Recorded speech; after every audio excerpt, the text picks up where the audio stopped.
Car दोस्तों, target with PS Parihar channel में आपका स्वागत है। इस चैनल के माध्यम से आप लोगों को विद्यार्थी जीवन से संबंधित सभी सूचनाएं प्रदान की जाती हैं। तो आइए शुरू करते हैं और देख लेते हैं कि आज के इस वीडियो में ऐसी कौन कौन सी सूचनाएं हैं। वीडियो को जल्दी से लाइक कर दें, शेयर कर दें। जिन छात्रों ने चैनल को अभी भी सब्सक्राइब ना किया हो, जल्दी से सब्सक्राइब कर लें ताकि आप लोगों को भी इसी तरीके के ऑथेंटिक अपडेट सबसे पहले मिलती रहे। आगे बढ़ने से पहले एक और सूचना है कि अगर आप लोग उत्तर प्रदेश अधीनस्थ सेवा चयन आयोग की परीक्षा की तैयारी कर रहे हैं, पीईटी की, तो target with PS Parihar app में टीईटी का भी टेस्ट सीरीज उपलब्ध करा दिया गया है। वैसे इस ऐप को 20,000 से ज़्यादा विद्यार्थी यूज कर रहे हैं और इसमें भारत की सभी प्रतियोगी परीक्षाओं की टेस्ट सीरीज उपलब्ध करा दी गई। यहाँ पर आप लोग देख सकते हैं PET, TGT, NEET, PGT, UP, TET, जितने भी भारत के एग्जाम होते हैं, चाहे वो रेलवे के हों, चाहे वो एसएससी के हों, चाहे वो बैंक के हों, चाहे केवीएस के हों, डिफेंस के हों, सीडीएस, एनडीए, दरोगा भर्ती, सभी भर्तियों के टेस्ट सीरीज इसमें सभी भाषाओं में उपलब्ध करा दिए गए हैं और सभी भर्तियों के जो पुराने पेपर हैं, सॉल्व पेपर, वो भी इसमें उपलब्ध करा दिए गए हैं। तो एक बार आप लोग या तो ऐप को डाउनलोड कर लें या आप लोग डायरेक्ट जाकर के targetwithpsparihaar.com वेबसाइट को देख सकते हैं। ऐप की लिंक जो है मैंने डिस्क्रिप्शन बॉक्स में दे दी है, वहां पे जाकर के आप लोग ऐप भी डाउनलोड कर सकते हैं। चलिए शुरू करते हैं आज की सूचना को। आज की सबसे पहले सूचना है उत्तर प्रदेश शिक्षक पात्रता परीक्षा की।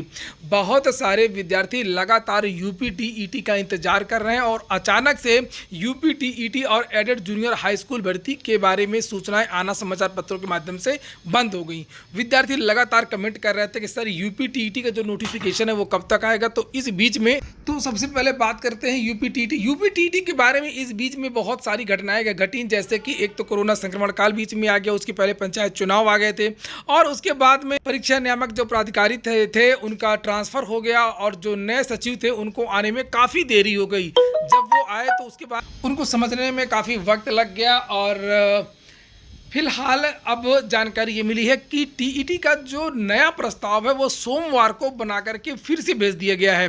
हालांकि इसके पहले भी 3 बार प्रस्ताव बना करके भेजा जा चुका है, लेकिन उत्तर प्रदेश सरकार ने टीईटी कराने की अनुमति नहीं दी। हालांकि प्रदेश में बहुत सारी जो परीक्षाएं हैं उनका आयोजन हो रहा है, जैसे बीएड की जो परीक्षा है, प्रवेश परीक्षा है, उसकी जो तारीख है वो घोषित हो चुकी है और भी बहुत सारी जो परीक्षाएं लोक सेवा आयोग की वो घोषित हो चुकी हैं। यूपी ट्रिपल एससी में जूनियर असिस्टेंट की टाइपिंग लगातार हो रही है, विद्यार्थी बैठ रहे हैं और टाइपिंग भी कर रहे हैं, लेकिन यूपी टीईटी के लिए सरकार ने अभी तक अनुमति नहीं दी है, ना ही कोई नोटिस जारी हुई है। फिलहाल इस बार जो नए सचिव आए हैं उन्होंने नया प्रस्ताव बना करके सोमवार को भेज दिया है। मैंने जानकारी प्राप्त करने की कोशिश की थी तो मुझे ये बताया गया कि जैसे ही शासन अनुमति दे देगा उसके दूसरे दिन या तीसरे दिन ही हम इसका जो विज्ञापन है वो जारी कर देंगे। उम्मीद है कि इस बार जो है टीईटी की अनुमति जो सरकार दे देगी, प्रस्ताव को अनुमोदन मिल जाएगा। मैंने पूछा कि क्या 15 या 16 तारीख की जो चर्चाएं हैं क्या वो सही हैं, क्या 16 तारीख तक नोटिफिकेशन जारी हो सकता है। तो ये बताया गया कि पिछले प्रस्ताव में जो डेट दी गई थी वो 16 तारीख दी गई थी, 16 तारीख से नोटिफिकेशन जारी कर दी गई था। तो उसके लिए अभी तक सरकार से अनुमति ही नहीं दी गई है और इसलिए हमको नया प्रस्ताव बना करके भेजना पड़ा है। नई परीक्षा तिथियां और नया परिणाम की डेट और नोटिफिकेशन की नई डेट, ये जो पूरा कैलेंडर है पूरा नया जारी होगा। उम्मीद है कि यूपी टीईटी के जो नोटिफिकेशन है वो इसी महीने ज़रूर जारी हो जाएगा। और अब हम लोग बात कर लेते हैं एडेड जूनियर हाई स्कूल भर्ती परीक्षा के बारे में। मैंने जानकारी प्राप्त करने की कोशिश की तो ये कहा गया कि एडेड जूनियर हाई स्कूल भर्ती के बारे में फिलहाल कोई प्रस्ताव नहीं बना करके भेजा गया है और इस परीक्षा के बारे में हमेशा की तरह जवाब दिया गया और कोई भी स्पष्ट जानकारी देने से इनकार कर दिया गया। एडेड जूनियर हाई स्कूल भर्ती में असल में 2-3 मामले कोर्ट में चल रहे हैं तो सरकार उसका भी इंतजार कर रही है। जैसे कि एक केस की तो सुनवाई आज ही होनी है, चल रही है 50% कट ऑफ वाला एक मामला है और दूसरा मामला है जिसकी वजह से ये परीक्षा आई थी। मैनेजमेंट के जो विद्यालय हैं वो कोर्ट चले गए थे क्योंकि सरकार ने ये बंद करवा दिया था मैनेजमेंट को भर्ती करना, डायरेक्ट जो मैनेजमेंट भर्ती किया करता था और सरकार ने कहा था कि अब ये जो भर्तियां वो सरकार करवाएगी, लेकिन सरकार भर्तियां करवा नहीं पा रही थी, वो मामला कोर्ट में चला गया। इस तरीके से 2-3 केस चल रहे हैं, उसको लेकर के भी शायद कुछ विवाद है बताया जा रहा है। इसी की वजह से सरकार ने इस भर्ती को अभी रोक करके रखा है। कुल मिलाकर के एडेड जूनियर हाई स्कूल भर्ती की परीक्षा में भी देरी हो सकती है। और अगर बात करें नई प्राथमिक शिक्षक भर्ती की तो इतना स्पष्ट हो गया है कि नई प्राथमिक शिक्षक भर्ती की लाने की सरकार की कोई भी मंशा नहीं है। नहीं तो इतने सारे विवाद हुए, विद्यार्थियों ने इतने सारे धरना प्रदर्शन किए और सरकार की तरफ से और शिक्षा मंत्री की तरफ से एक भी सकारात्मक बयान नहीं आया। लेकिन अभी चूंकि उत्तर प्रदेश में परीक्षाओं का दौर है, 7 और 8 अगस्त को टीजीटी है, 17 और 18 अगस्त को पीजीटी है, 20 अगस्त को पीईटी है यूपी ट्रिपल एससी की।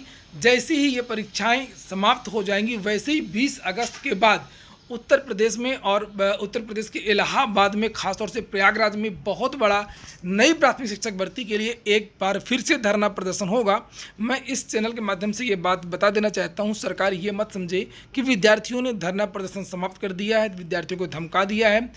सरकार ने जितना ही ज़्यादा विद्यार्थियों को धमकाया है, विद्यार्थी उतना ही ज़्यादा आक्रोशित हैं सरकार के कार्यकलाप पर। विद्यार्थियों के जितने भी प्रतियोगी संगठन हैं, सभी प्रतियोगी संगठन एकजुट हो रहे हैं और लगातार मीटिंगों का जो दौर है वो जारी है। विद्यार्थी आपस में मीटिंग कर रहे हैं, योजना बना रहे हैं कि आखिरकार किस तरीके से ज़बरदस्त कमबैक किया जाए और प्राथमिक शिक्षक भर्ती की मांग की जाए। आगे की जो भी जानकारी होगी मैं आपको दूंगा, लेकिन सही समय आने पर।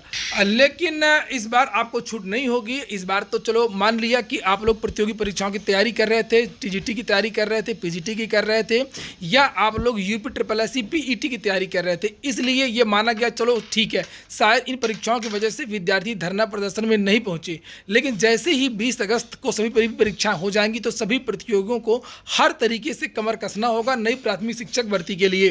वीडियो को पूरा देखने की आदत डालें। आप लोग वीडियो पूरा देखते नहीं हैं, फिर उसी वीडियो से संबंधित आप लोग नीचे कमेंट करके प्रश्न पूछते हैं। एक बात और बता दूं कि बहुत सारे ऐसे भी विद्यार्थी हैं जो वीडियो को देखते तो हैं मगर लाइक नहीं करते, इसलिए आप लोग वीडियो को देखते लाइक अवश्य कर दिया करें, जिससे मैं आप लोगों को इसी तरीके की और भी अधिक महत्वपूर्ण सूचनाएँ दे सकूँ। अगली जो सूचना है वो है कि ये कि यूपीपीसीएल व अन्य विभागों में हजारों पद रिक्त हैं और ख़ास तौर से ये जो पद हैं वो तकनीकी संवर्ग के हैं। मैं आजकल अपने लगभग सभी वीडियोस में, सुबह की वीडियोस में आपको बताता रहता हूं कि किस विभाग में कितने पद रिक्त हैं। इसकी जो जानकारियां हैं वो आरटीआई के द्वारा मांगी जा रही हैं ताकि ऑथेंटिक डाटा मिल सके। मेरे पास बहुत सारे विभागों के जो डाटा है वो आ चुके हैं और अगर आप लोग किसी प्रतियोगी परीक्षा की तैयारी कर रहे हैं और उस भर्ती की डिटेल्स आपको मालूम नहीं चल पा रही है तो आप लोग मेरे टेलीग्राम चैनल में या कमेंट बॉक्स में ज़रूर बताएं कि सर इस भर्ती का इस भर्ती में कितने पद रिक्त हैं और ये जो भर्ती है वो कब आ सकती है, इस भर्ती का जो अधियाचन है वो भेजा गया है या नहीं भेजा गया है। सूचना के अधिकार के तहत जो भी प्रश्न पूछे जा रहे हैं इस समय जितने भी उत्तर प्रदेश के विभाग हैं उसमें 3 चीज़ें पूछी जा रही हैं। एक तो ये पूछा जा रहा है कि क्या इस विभाग में पद रिक्त हैं, अगर रिक्त पद हैं तो कितने पद रिक्त हैं। दूसरा प्रश्न ये पूछा जाता है क्या ये जो रिक्त पद है उसका अधियाचन भेज दिया गया है, ये क्वेश्चन भी पूछा जाता है। और ये भी चौथा क्वेश्चन ये होता है कि क्या ये जो भर्ती है वो कब तक आ सकती है। ये नया डाटा है मेरे पास, 8 जुलाई का है, लेटेस्ट है। ये देखिए Uttar Pradesh corporation limited UPPCL की जो मैं बात कर रहा था थंबनेल में, और ये ऑफिशियल डाटा ये देखिए यहाँ पर लिखा है, डेट वगैरह मोहर भी लगी हुई है लखनऊ की। जब इसमें प्रश्न पूछा गया कि उत्तर प्रदेश टेक्नीशियन इलेक्ट्रिकल में कुल कितने पद खाली हैं तो यहाँ बताया गया है कि यूपीपीसीएल में दिनांक 30 जून 2020 तक टेक्नीशियन इलेक्ट्रिकल सीधी भर्ती की रिक्तियों की जो संख्या है वो 708 पद रिक्त हैं। ये देख लीजिए टेक्नीशियन के, ये डाटा मंगवाया गया है। और इसी तरीके से पूछा गया है कि टेक्नीशियन लाइन, ये टेक्नीशियन इलेक्ट्रिकल का था और ये टेक्नीशियन लाइन है। टेक्नीशियन लाइन के बारे में जानकारी दी गई है कि टेक्नीशियन लाइन की जो रिक्तियों की जो संख्या वो 4347 है।